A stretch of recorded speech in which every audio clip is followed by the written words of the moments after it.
You're now live, Chair. Okay. Thank you.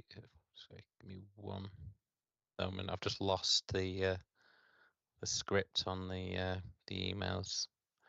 So, welcome to this meeting of the Economy and Growth Select Committee. I'm Councillor Edward Siddle, Chair of the committee. I'd like to inform everyone present that this meeting will be broadcast live to the internet via the Council's website and be capable of repeat viewings.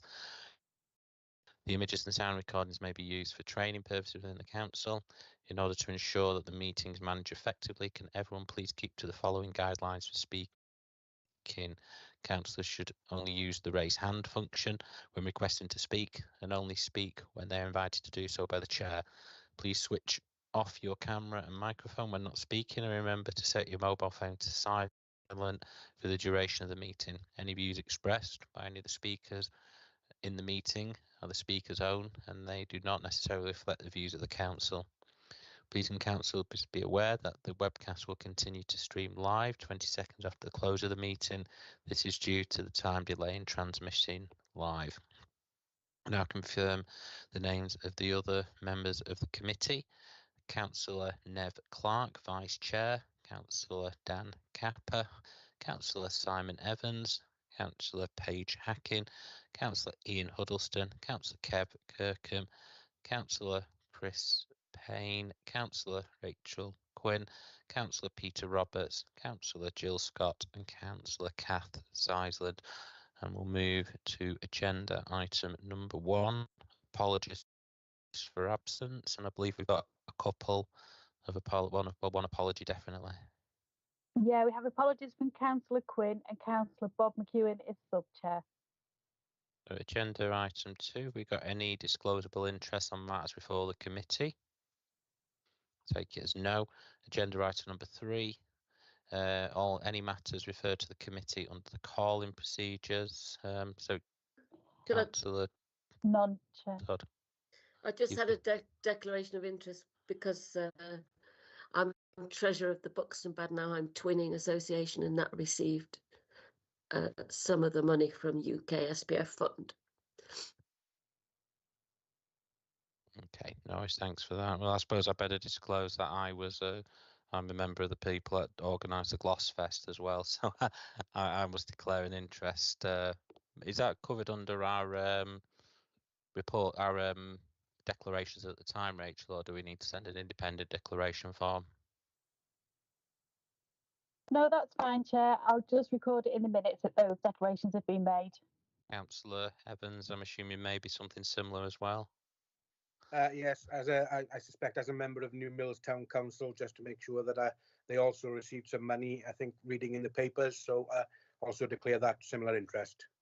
That's great, thank you. So agenda item number 3 now, we have we got anything called in the committee? No, Chair. That's great. And agenda item number 4, to approve the minutes of the previous meeting on page 3 and 4. Mine's not showing the minutes, so I'm just trying to load them from the website now because it's been awkward, my tablet. So we've got the minutes here. Has anyone got any comments on the minutes? If not, I'll take that as read. Is everyone happy with the minutes? I'll propose, if anyone wants to second, that these minutes are an accurate record. That's great, Councillor Clark. I'm more than happy to. Well, thanks, Councillor Roberts. So we'll put Nev as proposer and Peter as seconder, if that's okay. And we will move to the next agenda item, which is the work programme. So obviously we've got the work programme here. So we've got UK SPF on today. We were meant to have skills agenda and transport, including public transport, but I'm assuming that these are still being, well, we've deferred the first one, and I'm assuming that we're still waiting for the mayor as well, because I could see that in the narrative. Next one, obviously, is going to be revitalising Buxton, and this is going to be a big part of the agenda going forward. I think on the 23rd of January, if we haven't heard anything in any other committees, I think, is it possible to add to the committee an update on the Glossop Halls project, the Town Hall project, if we haven't heard anything before that, that might have to go in part 2, depending on where we're up to with that, though. I don't know, what do you think, Anthony? Is that going to have to go in part 2 if it... Chair, there will be an update going to the next meeting of the council's executive, which I suspect may give some items that could be for further consideration for this committee at this meeting, but there will be a number of updates that will have been made by them. Brilliant, that's great. Thanks for that, Councillor McEwen and Councillor Greenhouse. Sorry, I should have come to you first, but the screen was hidden. I couldn't see you on the screen. Okay, Chair.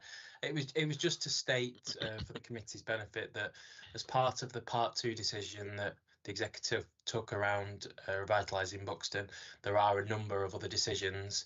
And as per the agreement that this committee and the executive made, each of those decision points will come back to this committee and or a joint committee of this and corporate. So there are the revitalising Buxton will be on the agenda for a long time, but there are 3 decision points between now in the next 10 to 12 months. So it will very much be on this committee's agenda. Just to flag that.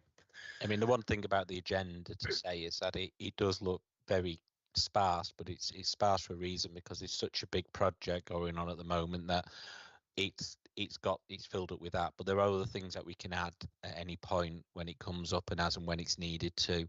So other than that, if anyone else has got any comments on the work programme, I'm going to move it to agenda item number 6. I'm going to invite Lorraine in to deliver the presentation tonight, which has been shared with members and is on the council's website as well.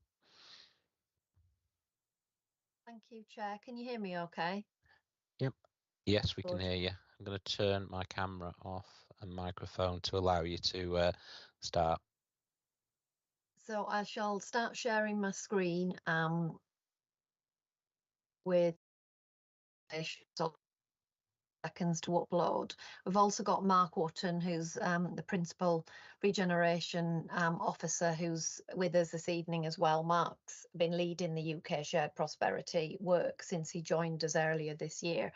So if there's any detailed questions, we'll be able to pick those up towards the end, and Mark will be able to help out with some of those more detailed questions. Can you see that? We can see that currently? perfectly. Put If it onto anyone's- full screen. I was going to say, Lorraine, because it's quite difficult sometimes to see questions. If anyone's got a question, we've missed it, just tell them to just shout, open, put your microphone on, and let us know that you're there. Yeah, I certainly can't see any hands up while I'm sharing the screen, so that would be helpful if somebody could let me know if anybody does have the hand up. So we've probably done, certainly we've done one UK Shared Prosperity Fund Lorraine, update. Yes. Sorry, Kath was just asking who Mark was again, if you could confirm that. Councillor Sizeland. Mark Wotton. He's on the call. Brilliant. Thank you. Okay. So what we've done this evening is present some information it covers off some of the financial information, what we've been doing in terms of delivery, so the overall programme, and then looking at the 3 different priority areas. So some of the achievements to date, as well as some case studies that come at the end of the presentation about certain places that we've helped to fund, or businesses that have had some grant funding. So you get a flavour really of the type of work that we've supported through the UK Shared Prosperity Fund over the last sort of year or 18 months. So in terms of kind of the big figures into the financial overview, the total budget was just over £2.3 million. We've so far, that's split down into capital and revenue, so pretty relatively even split, just over £1 million of each. And so far we've committed £2.2 million and just around about £100,000 that's unallocated. So in terms of the budget for the entire programme, 95% of it has been allocated, but in terms of what has already been spent and left, if you like, the council's bank account, 42% has been defrayed. Now that's not unusual in the sense that lots of the work that we're in contract with a variety of different suppliers and providers that we're continuing to pay on a regular basis. But we'll get into a little bit more detail on that as we move forward. And the budget figures that we've presented are based on the monitoring return that we did at the end, towards the end of October. So they are relatively really well up to date. They're just a few weeks out of date. So in terms of capital expenditure, the grant funding that we received had a requirement in there that there had to be an absolute kind of red line, if you like, where at least 20% capital spend is required in the overall total programme. Currently, we've defrayed 19.6% on capital, but as you can see from the earlier figures, we've got no concerns about meeting that minimum threshold. That's just one of the programme requirements. In what we expect to be at the end of March this next year, so the end of March 2025 is when the spend, all of the UKSPF money has to have been spent. We're forecasting that we will have spent 48% of that will have been capital, so we'll be well above that 20% threshold. But there are still a number of different capital projects that were at that time, at the time of writing the presentation, that was still needed to be, would still be counted as capital projects. So there's a number of things there. Active travel, for example, there's quite a lot of activity happening around some of that. Improvements to green spaces and those elements. So there's a lot of work that has been and will continue to happen under that capital spend element. In terms of programme overview, the grants that we were offering, so we set up a variety of different grant funding pots, and I think we've talked about these before. We relaunched those in July, so when Mark joined, he spent a period of time reviewing some of those processes and procedures and to make them the eligibility criteria much clearer for organisations, businesses and community groups. So that they were relaunched. Things that we've been doing again since probably we last spoke was around the skills provision, which is now in place and operational through the Derby University and Buxton and Leek College. We also had a final round of business grants that had a closing date of the 10th of November, and 12 applications were received for those. We also had every 6 months we have to do an annual return, a regular quarterly return, or 6 monthly return rather, to government, that basically sets out what we've spent, what we're projecting to spend, what the outputs we've delivered, what we're projecting to deliver by the end of the programme. And what we also had in the last few weeks was confirmation from government that there is no mechanism to carry forward UKSPF underspends into future years. So the £2.3 million that we've had allocated, if any of that isn't spent by the end of March, then that money would go back to government and we can't carry it forward. So that's been confirmed in the last few weeks. So then what we've done is we've broken it down into the 3 different priorities. So the first priority being community in place. So you'll see on this one, the overall budget within that 2.3 million for community in place was just over 1.1 million, but a significant element of that is capital, just over 800,000. And so a lot of this activity you can see has been committed. There's a very small amount that's unallocated, and those elements that are unallocated it's in the capital work is some money that we've got for public realm activity, and then on the revenue side we had a community group or applicant withdraw from one of the grant funding pots, which has meant that the £5,000 that was allocated to them is back in the pot and therefore is classed as unallocated. So we would look to source another project for that. In terms of public realm improvements, there's in order to achieve the outputs, we were considering a number of different projects, but particularly 2 quite large public realm options came forward and were considered by the UK SPF board in October. One was St Anne's Well in Buxton, grade 2 listed well, and that was about improving accessibility, ramp access, because there's a couple of small steps up to get to where you would actually fill and access the water font itself. So that was one that we were looking at, and we worked with colleagues at Derbyshire County Council to look at what the possibility was around that and potential designs, because that's something they had looked at in the past. And then the other option was to link into the Glossop market halls and to do some public realm landscaping, etc., outside the market hall area. That would create some outdoor seating, and it would link the indoor market hall provision to the outdoor market provision.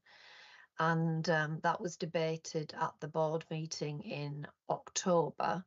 I believe it was October, in October, and the board elected to, there wasn't sufficient funding to support both, but the board elected to support the Glossop Market Hall project to move forward. In terms of community events, there's been a large number. I think last time we showed some visuals of a number of community events that we've supported over the last in the earlier part of the programme. There's a full list of projects and events that we supported. Most of them were last year, because that's where we were trying to kickstart the UK SPF grant funding pot, and it was very much launched to get in time to get all of the kind of spring summer activities. So most of these events all took place sort of summer. You can see spring summer last year and some into September and October, but a variety of different events that were supported and in various different locations as well. So a good spread in terms of being able to intervene in different places and different communities. Lorraine, Kath wants Lorraine, to there's a come in. hand up. Okay. Councillor Sizeland. Sorry, the cats are just distracting me. Right, it's the Chapel Parish Church's 800th anniversary next year. I just wondered if there would be any funding left in the pot to help with that. We're planning an extensive round of activities for a couple of weeks. I just wondered if there'd be any help available for that, if they put in for it. There's no grants currently open, Councillor Sizeland, but there may well be other funding opportunities elsewhere. When did you say the 800th anniversary is? Well, it's next year, and we're planning most of the events will take place in June and July. Well, it's outside the time frame of the UK SPF, so we wouldn't be able to support that with the current grant funding, even if there was any available, because it's only this funding pot that we're talking about, the 2.3 million, only has to all be spent by the end of March. Right, okay, thank you. Doesn't SPF go over to the Mayor's office from now on anyway? Well, the intention is that it would be administered through MCA.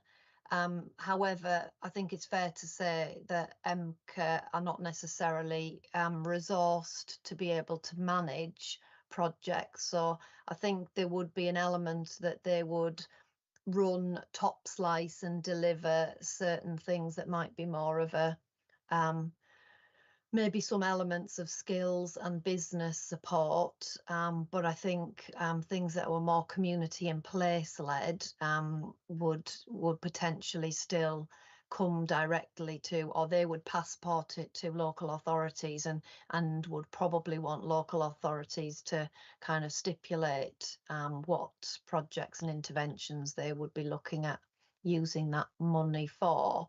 I think it's still a watch this space at the minute. I don't know if Anthony in his capacity has any more kind of insight into that, but I think that's from an officer, sort of more operational officer level. That's, I think, what the general feeling is, that some will be, that EMCA will hold some, and that other elements would get passed on because they just wouldn't be able to be resourced up that quickly to deliver and manage that level of funding. Yeah, I mean, I think I 100% agree with what Kath's saying. This part of the element is probably the only part of funding that's open to a lot of community events, because the lottery is very specific and everything else is very specific. So just running in a community event or an activity, this part of funding is vital for them. And if we can get more funding, or we could push the narrative towards giving a part of funding so we can deliver some fantastic community events going forward, that would be great as well. But I'll bring Anthony in, because I'm assuming he'll have some more information about how it's going to work.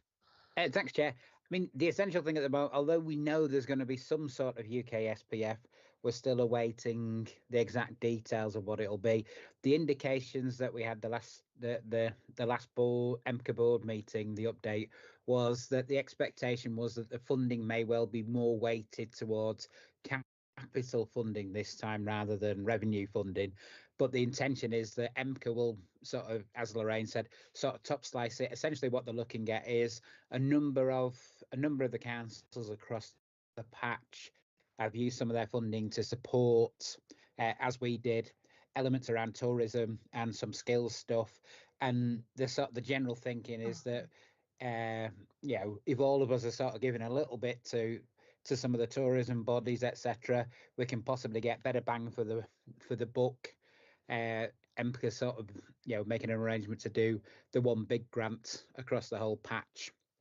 So we're hopeful to have some more details potentially at the December board meeting, but we're just waiting for the details to come through as part of the budget. But there will be some sort of UK SPF, but we don't have the exact details at the moment. Thanks, Chair. That's great, thank you. But I'll bring Lorraine back in. But I was going to say the support that we got for Glossfest, it basically took the event off, and it's meant that we can now hopefully do the event this year with a little bit of support from councillors and other people funding us. But it just gives you that springboard to try and have your own funding, and even to try and raise a bit of money while you're running the event as well. So it does work quite well. But I'll bring Lorraine in now. Okay, thank you. Thank you, Chair. So we'll move on.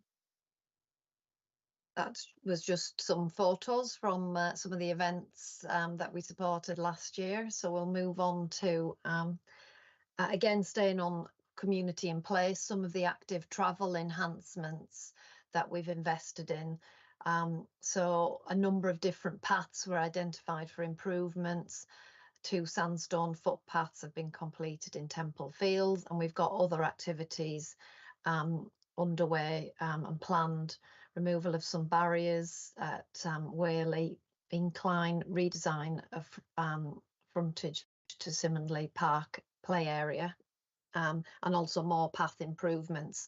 So we've worked on this one. We've effectively passported funding across to Rob Wilkes's team, and effect they've identified some of these to intervene and support the things that were already on their radar that needed doing, or things that had been requested locally. So again, a very local flavour to some of these, in that they've come from often feedback from the community and things, and the UK Shared Prosperity Fund has been an opportunity then to fund some of this. and to kind of deliver some of the things that perhaps have come forward over a number of years as suggestions, but the funding had never been there in the past. Then we've got community infrastructure grants. So again, a grant funding pot, and there was just shy of £250,000 awarded to 11 different community organisations. And there's a list on here of organisations that were recipients of funding. So again, some really positive work that's taken place and that we've supported in terms of supporting communities to become more resilient, etc., or to undertake works that have supported their members to continue using their facilities, etc. Some really kind of important grassroots investment. Cost of living. So we had some money through Communities and Climate Change we worked with. So again, working with other services across the council to work with partners to support our council housing stock with an energy improvement scheme. So all council properties will be receiving LED light bulbs. So we funded that through the UK Shared Prosperity Fund, which is, again, has been a really positive investment that we've been able to do that and work with our colleagues in communities and housing. I understand that letters have very recently gone out to advise that that will be the case. We'll need obviously access into properties to be able to do that, but hopefully that will help tenants be more energy efficient, reduce cost of bills, etc. But we have, the good news is that we've become aware just in the last week or so that we will underspend on that element because we've managed to source and secure the LED light bulbs for less than we'd expected. So we do have money left over, and again, working with our colleagues in other service areas, we're going to be able to use the remainder to invest in some of our council housing stock again, and hopefully I think the idea is that we'll be able to purchase loft insulation, but we haven't got all the details in terms of how many properties we'll be able to support with that funding, but we're happy to bring that back towards the end of the year once that's been fully worked through and delivered, but again, it means that we'll be able to exceed the outputs and outcomes that we'd originally expected to deliver in this area. So a really positive outcome on that one, and being able to invest it again in council properties in our own stock, I think is a really positive outcome.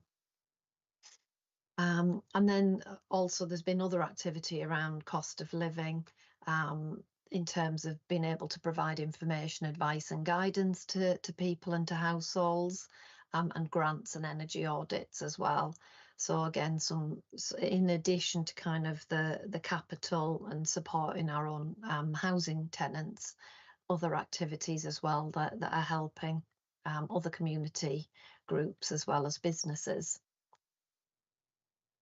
Then in terms of outputs and outcomes, the table shows what the original investment plan had envisaged and what the latest forecast is in terms of a particular output. So as you can see here, in many instances, we've actually, there are some variations to what was in the original investment plan, but we're certainly on target to achieve outputs and outcomes, and in some instances are already significantly exceeding the target. So for example, number of people reached was either we were very modest in our ambition by thinking we would reach 5,500 and actually reached nearer 4 million. That related to tourism promotion, and there was a lot of activity around that and a lot of sharing through social media, which is very has been a really positive outcome. And Mark's got his hand up, so he's probably got more detail to add on that one. I think we did a special item on tourism actually a few months ago, which showed some of the high levels of engagement we had with that social media. So I'll bring you in here, Mark. Thank you, Lorraine. Just wanted to add, it was again about the cost of living, actually. If you can see one of the outputs at the bottom, number of households supported to take up energy efficiency measures. The original investment plan was 200. That latest forecast should be 2,000 plus. We're really impressed with the work that we've been able to do with the assets team and the housing, and we should be able to support over 2,000 properties. I think it's 2,500, give or take, all of our properties with improved energy efficiency through the lighting programme alone. Thank you. Councillor McEwen? Yeah, just a comment. I deal with a lot of elderly and disabled people, and they're quite impressed with the light bulbs, and also the fact there's a little paragraph on, obviously a lot of them can't, replace them themselves and anything, that there is help available if required, and it's gone down very well in people I deal with. Thank you. Thank you. I think that's, and I think as well, the cost to buy, one of the reasons we saved a lot of money on that area is the cost to buy one light bulb is quite high for an individual to go into a shop. But actually, when you're buying them in bulk and you're buying lots of them, which is what we were doing, meant that we could get them at a much reduced rate, and therefore that's enabled us to use the underspend to then support even more properties, and probably some of the same properties, but by also putting in loft insulation. So again, adding to that level of efficiency and hopefully helping to reduce those bills further, or keep properties warmer and needing less heating throughout the year. So again, really, hopefully really positive outcomes that will be supported by the committee. Thank you. So we'll move on to outcomes as well, some more outcomes. So we've got on here again, community in place, outcomes rather than outputs. So some of the outcomes are more around, you'll see on here things like improved perception of facilities, or improved accessibility, as well as jobs safeguarded or protected, or things like footfall. So often when we've funded community organisations and things for events, we've asked them to estimate how many people have attended, etc. So we can make reference to that in terms of and monitoring the footfall either on events as well as within town centres. But we're also, it says on the notes on the right hand side, we're also looking at in each of our towns having software, as again using UK Shared Prosperity Fund to basically use the funding to have footfall monitoring and to be able to monitor footfall within town centres, and that's one of our key performance indicators in the corporate plan. So we felt it was important to invest in that infrastructure so we can really understand, what is happening in our town centres when places are busy. So again, that will help in terms of trying to address some of those challenges around keeping town centres more vibrant, and how we support those retail businesses and other businesses within town centres to continue to thrive. And also surveys, as we move forward and even beyond the investment, there is a requirement for ongoing monitoring and to look at basically looking at how successful the project has been. Certainly that's something that we would like to do, is to understand perceptions that people have had post-investment and how they feel that some of that investment has supported their local community. So we're going to move on to businesses and business support. So this one has just under £1 million in the business support area, double the amount of revenue compared to capital, so 600,000 revenue and just shy of 300,000 in capital. Initially, we had a target of supporting 20 businesses through business grants, but we've actually supported 32 businesses in terms of the grants that we've administered. And then we had some underspend. So when I mentioned earlier that we'd had another round of business grant opportunities that closed in November, we had some underspend, so we relaunched that to get a final round of applications through, and evaluations on those are now underway.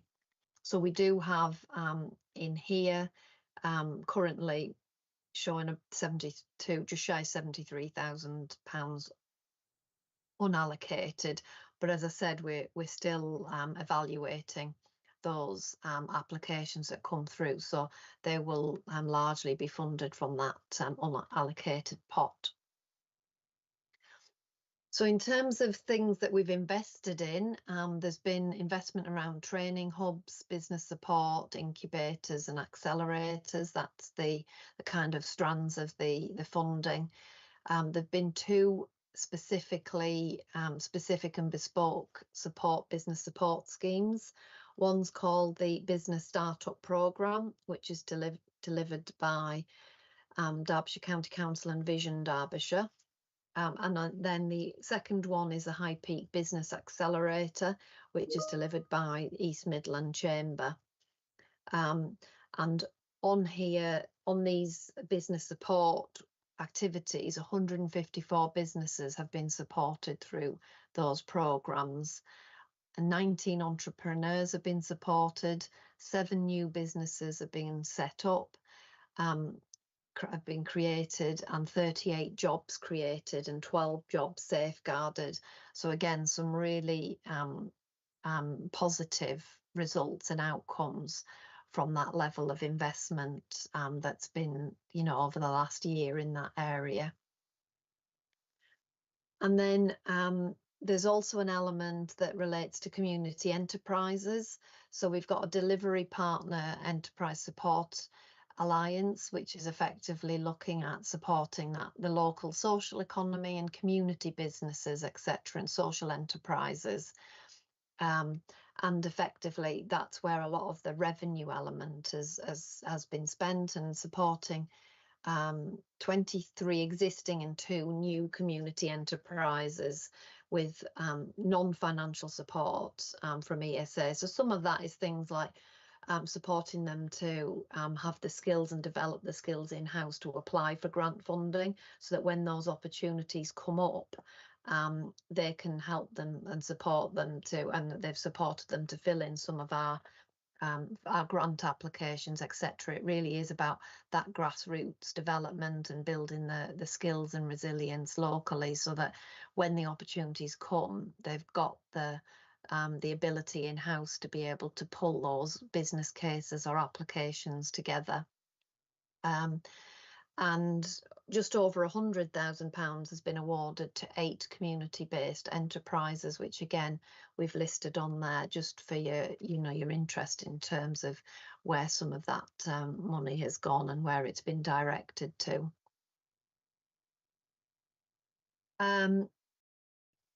Again, on the community in place outputs, there's a large number on here where we're on target to achieve the forecasts, and in some instances, again, already exceeding the targets. So again, really positive outcomes and results in terms of the people we've supported, the entrepreneurs supported. So you can see on here, potential entrepreneurs assisted, 21, latest forecast, and again, people attending training sessions, 42. So some really good information that's coming back, and also from our partners, and also the impact that that's having on their either community business, community group or business. And then we've got on here in terms of jobs. So there were some very high targets in the original investment plan around jobs, and these have been revised because they were too high, overly ambitious, and probably never going to be achieved. So, for example, in the orange, we've highlighted those as where they've been reviewed and brought down to a more kind of manageable figure. It's always really difficult in terms of identifying and being able to evidence jobs created and jobs safeguarded. So it's the right thing to do to look at those figures and revise them and bring them down to a much more manageable figure. But again, you can see on the other elements, you know, that we've exceeded a number of targets, including things around enterprises supported with new technologies, etc. People and skills. So this one is just shy of $250,000. It's only revenue and is fully allocated. But in terms of some of the outputs and support that this focused specifically on, it was around supporting economically inactive people. So it was looking at a couple of different particular groups, so socially excluded people, and how they can support and be supported into increasing their employment opportunities, engaging with key worker, the number of people engaging with key worker support services, and also job searching support. And through this element of funding, we've had awarded £30,000 to the Zinc project. We've also had 175 people engaging with key worker support services when we'd originally had a target of 100, and 132 individuals engaged with job searching activities. So again, some really exceeding some of those expectations, and again, a focus on being really tailored in the type of support that's provided to the people who are probably hardest to reach in terms of the employment market. And then a couple of other elements around the skills delivery was around local, green and digital skills. So this was broken down into either vocational qualifications or life skills. And this is an area where there's been an allocation to the university and the college to do some skills-based workshops. And it only launched at the end of September, so this one's relatively new. But those programmes and workshops will be running until the end of March, and utilise all the funding that, as we said, it's fully allocated, this pot of funding. So again, we've got some minor variations in terms of outputs compared to the original investment plan, but on target to achieve the outputs on the revised targets, and again in instances exceeding some of those targets. And the one area where we've reduced the target is around people receiving support to sustain employment. And that one, it just wasn't sustainable to achieve that many within the timescales, given that this only launched in September and it's only effectively a 6-month programme. That it would be very difficult to track that and be able to prove it. So that one's been reduced. And then finally, on the outcomes rather than outputs, the all on track, and again potential and expected overachievement in a number of areas that you can see on there, particularly in that first one around key worker support. We said that a large number of people have been supported in that area, much higher than expected, and again the job searching through that contract with ESA. Again, either achieving targets or exceeding them in a few instances. And then For the last part of the presentation and update, we've got a few spotlight on a few case studies where businesses, so as I said, through the business support activity, through the various different providers, there's an opportunity for businesses to get very kind of bespoke and tailored help and support. And you'll see from these case studies the range of interventions and support that these organisations and businesses can get.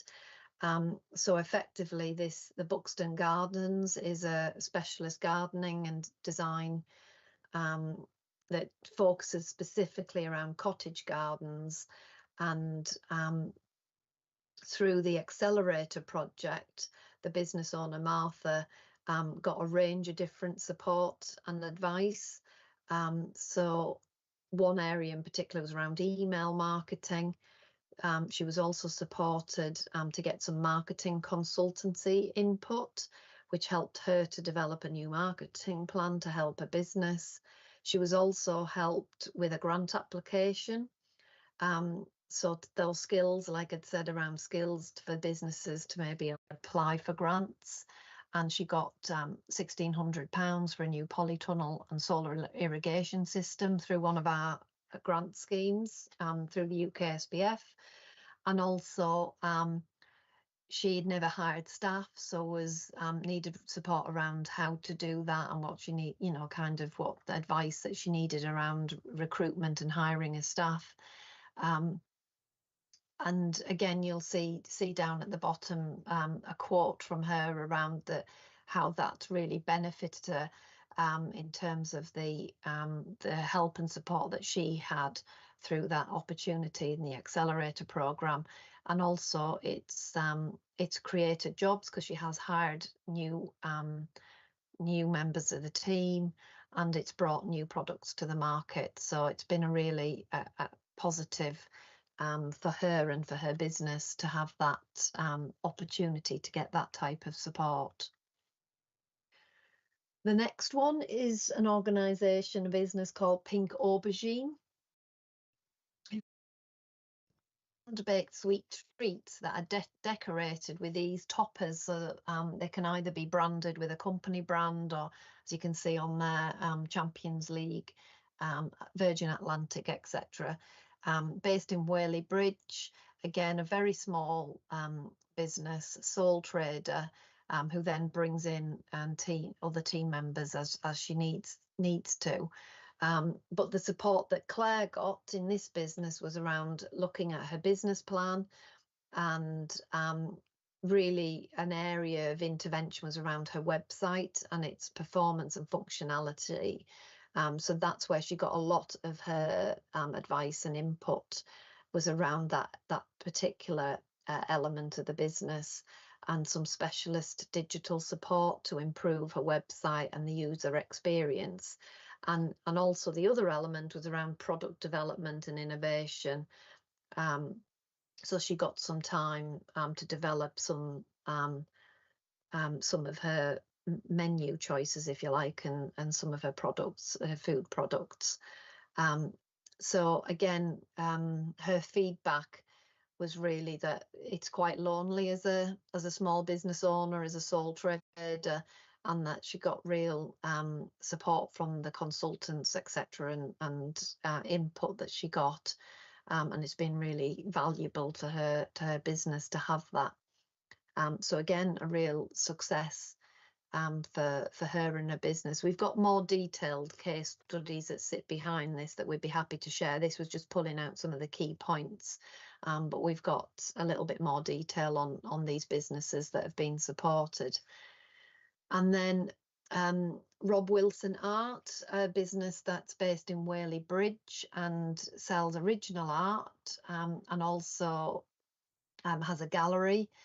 And Rob has 2 employees and has started now running workshops from his new gallery, and he was supported through the UK Shared Prosperity Fund to apply for a growth and innovation grant. and that was around helping to update his technology, his computer, and also to get a printer to enable him to produce fine art prints in-house rather than outsourcing it. He's estimated that investment in those in the computer and the printer has reduced his costs of producing art prints, and a 20% saving for him and his business. So again, that he's had cost savings, increased revenue, and improved efficiency with the new equipment that he's got. And again, he's felt again that it was very beneficial in terms of that business advisor role and input and support that it got, and has helped him to make better decisions for his business. And also obviously supporting him to receive a grant as well, and how to go about applying. So again, a really important element of the support that we've provided through Shared Prosperity, whether it's the business support or the community grants, has been that focus on supporting organisations to be able to confidently pull either an application or a business plan together when they need to apply for funding. And then we've got GAP Plastic. So this one's around decarbonisation. So this was an energy audit that was undertaken earlier in the year, and then the recommended basically replacing some of the equipment with an electric version, and then so having that energy audit and report that identified those potential improvements then meant that they were able to move forward and qualify for funding to be able to new forklift truck. So again, really just those energy audits gave them the platform really, and the evidence to be able to justify and demonstrate applying for other funding to be able to make their business more energy efficient, and use electric vehicle. So I think that might be the last one. It is. So there we go. I shall stop sharing my screen, and then hopefully we'll be able to see everybody if there's any questions.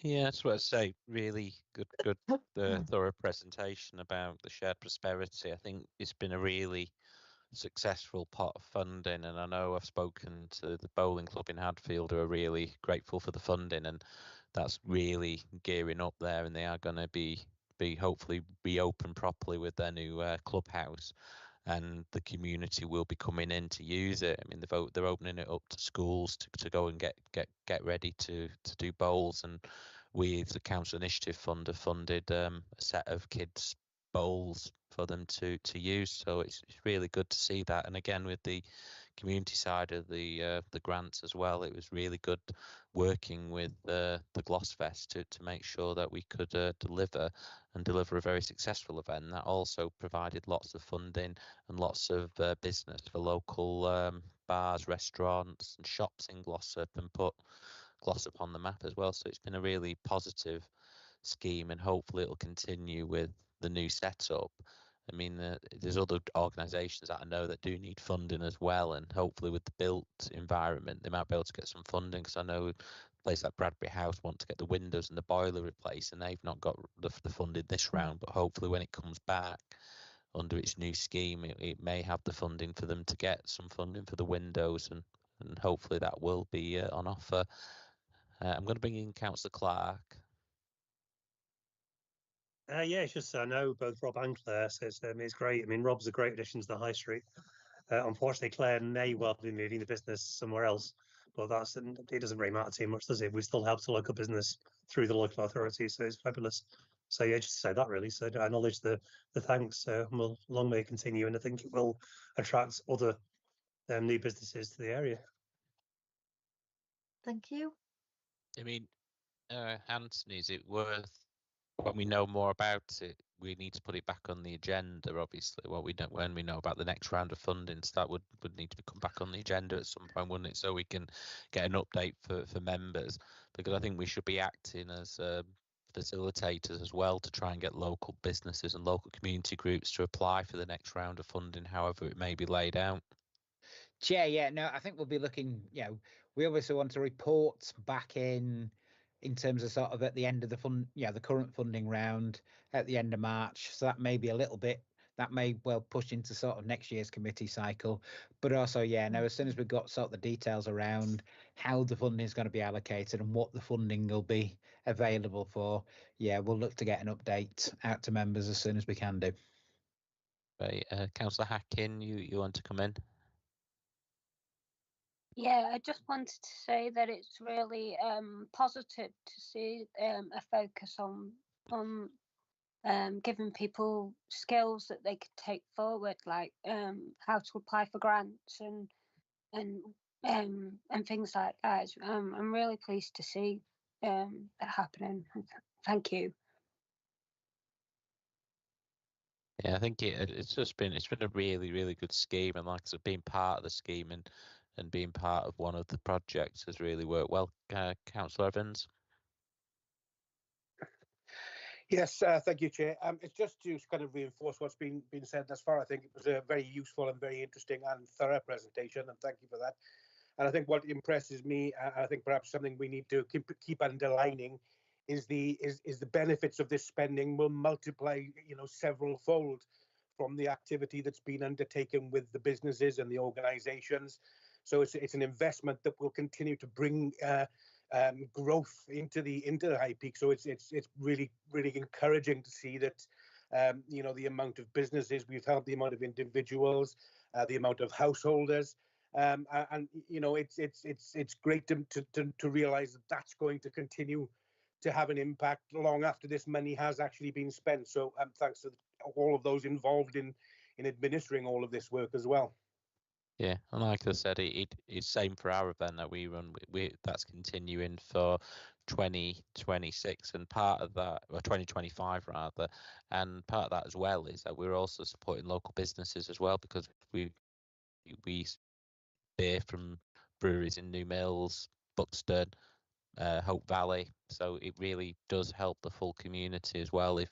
And I think that's really good. So if no one else has got any questions for Lorraine, I'm going to move us swiftly on to the next agenda item, which I'm just going to get the agenda back up because I had the presentation. Have we got any questions for the executive member? I don't think anything's in the report. No, Chair. So I'm going to ask for exclusion of the press and public. So I'm going to ask Rachel to stop the recording so that we can look at the exempt minutes from the previous meeting.